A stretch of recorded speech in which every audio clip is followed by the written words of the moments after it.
welcome to the overarm challenge. Now, you're going to set the challenge up in exactly the same way, and we are still trying to get as many targets back to the bowling crease as possible. Okay, so with bowling overarm, it's quite a complex movement. Okay, I'm going to try and break it down as much as possible. So first, when you're holding the ball, okay, you're going to put 2 fingers behind the back of the ball, and then your thumb at the back of the ball.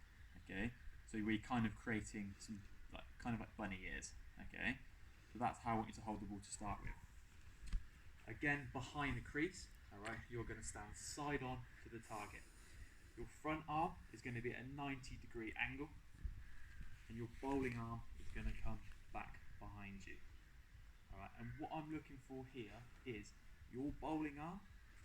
Okay, your arm is up in front of you, is going to pull down, and as that arm's pulling down, this arm comes over straight. And when it's coming over, it's almost brushing your ear. Okay, and when you release the ball, you'll find that your chest is then front on to the target. Okay, so I'm going to do a really quick demonstration. So, feet shoulder width apart, side on, your front arm at 90 degrees, your bowling arm back behind you straight. Alright, as this arm comes down, your front arm comes over and you bowl.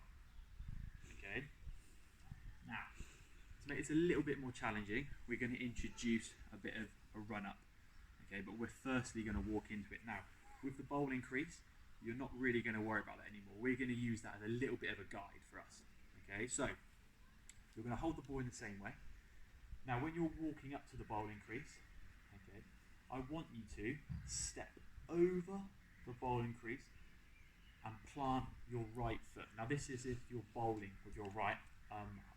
Okay, if you're bowling with your left arm, it'd be different. But if you're a right arm bowler, you're going to step over with your right foot, and then as your left leg comes out straight, you then start to bowl. Okay, it's a very complex movement. It all has to happen really at the same time. Okay, so I'm going to quickly demonstrate. So again, holding it properly with the correct grip. Okay, now I suggest getting into this starting position. Okay, because your arm is already at 90 degrees. Okay, so you haven't got to put it up there.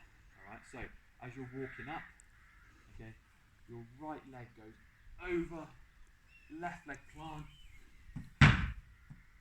and then you bowl it. Okay. Now to increase that even more, you now might want to jog a little bit. Now this is where it gets really confusing. So, when you're jogging up to this crease line, right, you're going to have to now jump off your left leg, okay, land on your right leg, and then bring your left leg through. So you might want to practice it, okay, so you might want to practice running up to the crease, taking off on your left leg, landing on your right, and then planting your left leg out in front of you. Okay, so you might want to stop the video and practice that. I'm just going to quickly demonstrate it for you.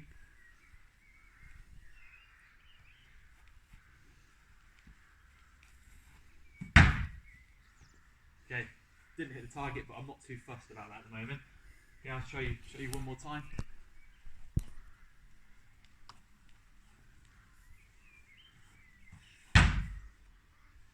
Okay, so bowling is all about repetition, so you're not going to get it in the first 10, 20, 30 you do. Okay, try and break it down like I've just showed you. Obviously when you're taking a big run up, alright, that's going to be obviously a lot more difficult and a bit more complex, but it's all got to happen at the same time. So you can pause the video whenever you want, okay, take a look back through it and see which ones you want to start off with, and then you can continue to progress it. Alright, but remember, you've got 3 minutes to try and hit as many targets as possible. Any questions, then just put it on the feed. Alright, I will be online. I'll be ready to answer all of your questions. Alright, it's difficult, but give it a go. Good luck.